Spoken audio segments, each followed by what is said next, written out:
আমি একটু সাদা তেল গরম করতে দিয়েছি, দিয়ে একটু গরম করতে দেব। দুটো পেঁয়াজ কেটে দিয়েছি কুচি কুচি করে, ব্যাস এইটুকুনি দেব। আর এটা আমি বেরেস্তা বানাবো,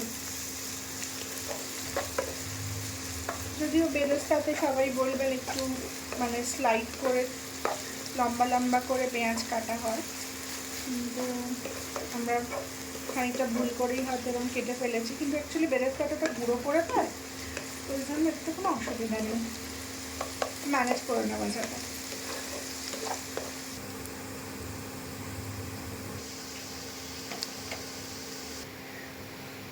আর আজকে যেটা মেইন জিনিস আমাদের, সেই দুটো জিনিসকে আগে আমি দেখিয়ে দিই। সেটা হলো গোবিন্দভোগ চাল। আমি এখানে প্রায় 4 কাপ মতো গোবিন্দভোগ চাল নিয়ে নিয়েছি। এটাকে আমি ধুয়ে ভালো করে জল ঝরিয়ে রাখবো। যেটা আরেকটা চালের সঙ্গে, সেটা হলো চিকেন। আজকে বন্ধুরা আমরা বানাবো মোরগ পোলাও। চলো দেখি কেমনভাবে হয়। খুবই ইজি, 1 পট মিল, ঝাটাপাট হয়ে যায়। শোনা, একটা টক দই, একটু জল ঝরানো টক দই, রসুন বাটা, মরিচ গুঁড়ো আর একটু নুন দিয়ে এটা ম্যারিনেট করে রেখেছি প্রায় 2-3-4 ঘন্টা মতো।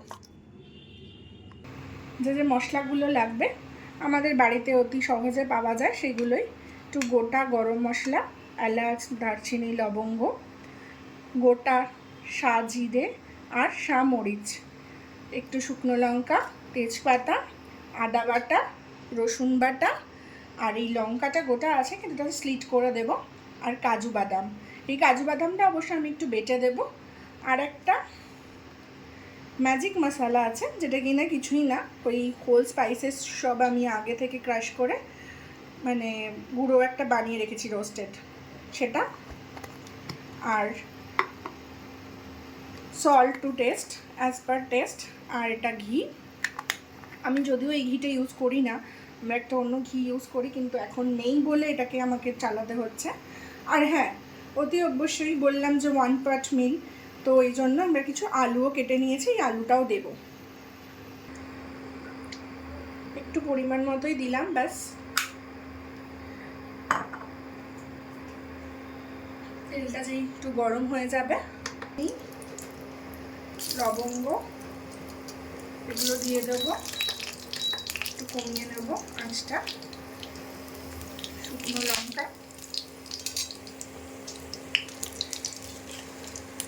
তেজপাতা,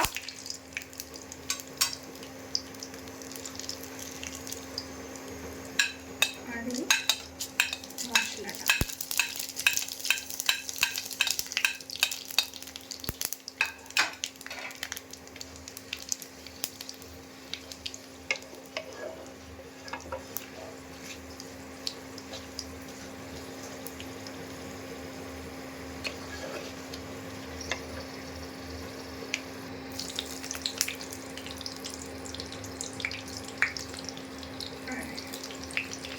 কাঁচা লঙ্কা,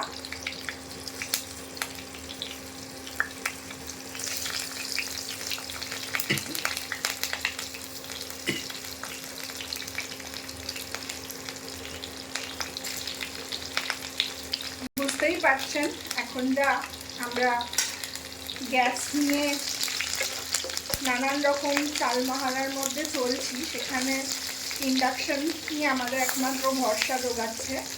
আর যত শর্টকাটে মানে পুরো মিলটা যেন বানানো হয়ে যায়, সেটারই এখন আপাতত সবাই চেষ্টা করছে, আমি নই শুধু। আচ্ছা, ইন বিটুইন কী করবো, আমি একটু আলুগুলো দিয়ে একবার জাস্ট একটু ভেজে এই মশলার মধ্যেই তুলে নেব। তাতে কি হবে, আলুগুলোতে ফ্লেভারও থাকবে। আর ওই যে বললাম শর্টকাটের জন্যই এমনটা করা।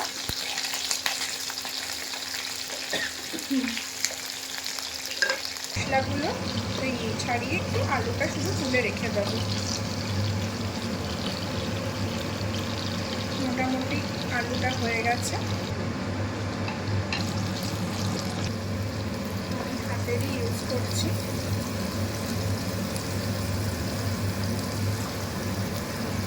দিয়ে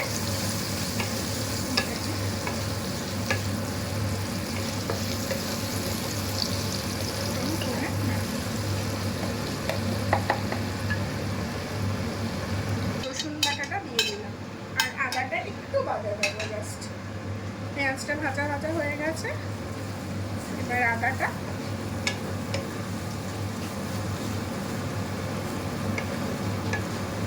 মধ্যে ঘি মাখিয়ে রেখেছি, দেখতেই পাচ্ছেন চালটা ধুয়ে শুকনো করে নিয়েছি, তারপর একটু ঘি মাখিয়ে রেখেছি।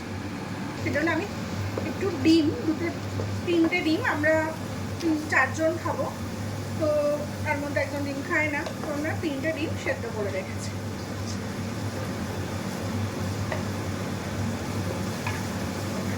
এটা যেই ভাজা ভাজা হয়ে আসছে, ফ্লেভারটা রসুনের যখন এনহান্স হয়ে যাবে, আস্তে করে আমরা এই আদা বাটাটাও দিয়ে দেবো।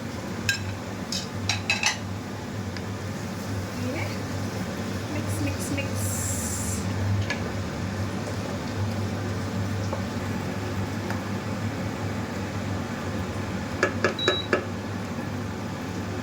চিকেনগুলো আস্তে আস্তে প্রেস করে দেবো। তেলটা মোটামুটি ছাড়ছে। এখানে মোটামুটি আমরা 700 মতো মাংস নিয়েছি। আর একটা জিনিস দেখুন, আমরা যেহেতু জল ঝরিয়ে টক দইটা দিয়েছি, আমার কিন্তু সেরকম দই থেকে যেহেতু মানে দইটা যদি না ওই জলটা ঝরিয়ে দেওয়া হয়, তাহলে ম্যারিনেটের পরে জল জলের ভাব হয়ে থাকে, সেটা ঠিক এটা ভালো লাগে না। তাতে কী হয়, জল বেরিয়ে যায় সঙ্গে সঙ্গে। এই ক্ষেত্রে সেটা হচ্ছে না। ভালো করে দেখে মশলাটাকে মাখাবো, যাতে সব পুরো চিকেনটার গায়েটা ভালো করে লেগে যায়।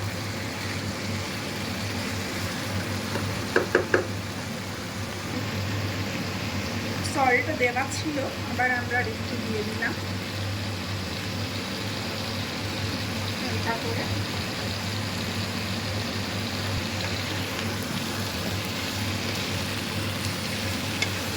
দিয়ে ভালো করে কষাবো।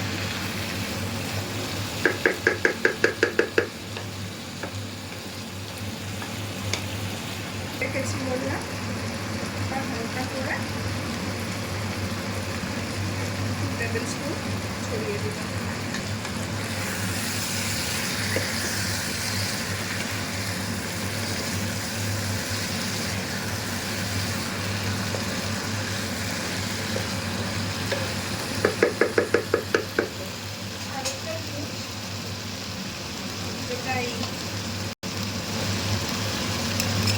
আমরা কাজু বাদামটাকে একটু বেটে নিয়েছিলাম, এই কাজু বাদাম বাটার মিক্সটা আমি এখন দিয়ে দেবো।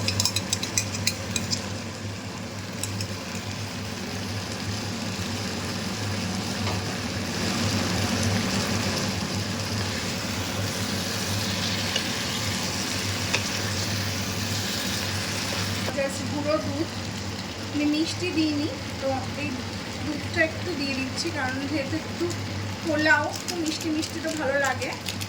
আর আমি এখন অবধি কোনো চিনি ইউজ করিনি, হয়তো পরে একটু রাইসে দেওয়ার পর একটু লাগবে, কিন্তু এখন অবধি করিনি। এই দুধটা আমি দিয়ে দিলাম। আর ফুলে না যায় ওই বাদামের, এটাও আমি এটা দিয়ে দিলাম জলে। দিয়ে আমি এটাকে ভালো করে একবার নাড়বো।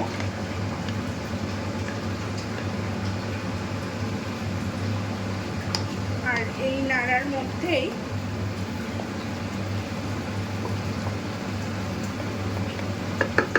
চিকেন তো তাড়াতাড়ি হয়ে যায় সেটা। তো এটা হবে, মরিচ গুঁড়ো দিয়ে দেবো, একটু ঝালটাও দরকার, যদিও আমি লঙ্কা অনেকটাই দিয়েছি, কিন্তু স্টিল মিষ্টি মিষ্টি বেশি না হয় তাই। আর এটা দিয়ে যেটা করব সেটা হলো আমি এটাকে কভার করে দেবো। কভার করে দিয়ে নিজে নিজে হতে দেবো।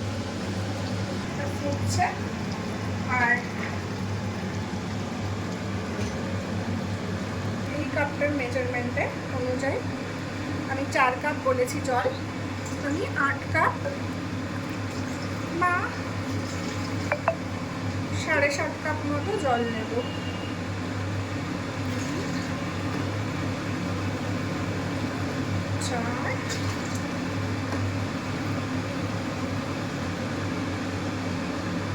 এটা হয়ে গেছে অলমোস্ট। আমি একটু সরিয়ে রেখে আস্তে করে চালটা দিয়ে দেবো। চালটা এটাকে নাড়ব।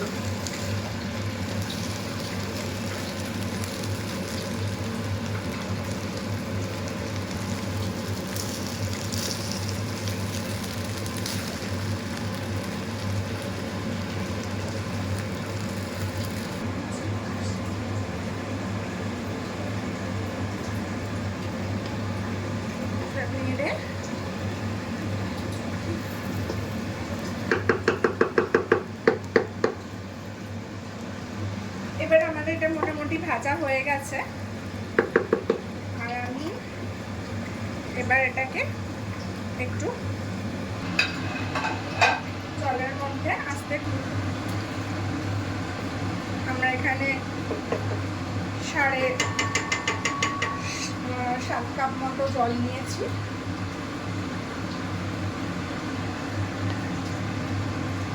আর সিমে রাখবো, একদম আঁচটা সিমে।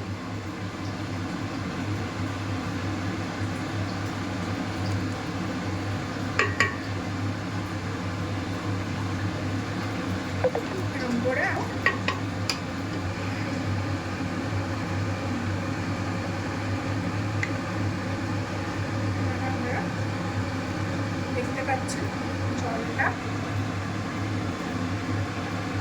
এবার যেটা করবো সেটা হলো এবার নুনটা দিতে হবে, কারণ অনেকটা জল আছে, চাল আছে। আন্দাজ মতো করে নুনটা দিয়ে দেবেন।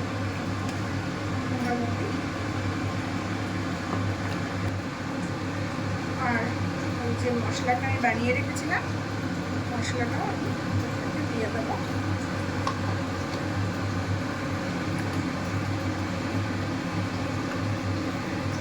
ভালো করে নাড়িয়ে নেব।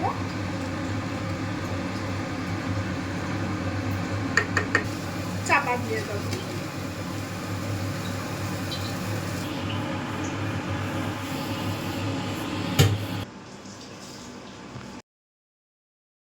দমে রেখেছিলাম প্রায় 20 থেকে 25 মিনিট। দেখতেই পাচ্ছেন ভালোই স্মেল বেরিয়েছে। এবার আমি এটাকে আবার কভার করে দিলাম। এই সিস্টেমে করেছি, দমে যেটা দিয়েছি আমি চাটুর ওপর বসিয়েছি ডেচকিটাকে, যাতে নিচে লেগে না যায়। দিয়ে এবার আমি গ্যাসটা বন্ধ করে দেবো, দিয়ে খানি করে বন্ধ থাকবে।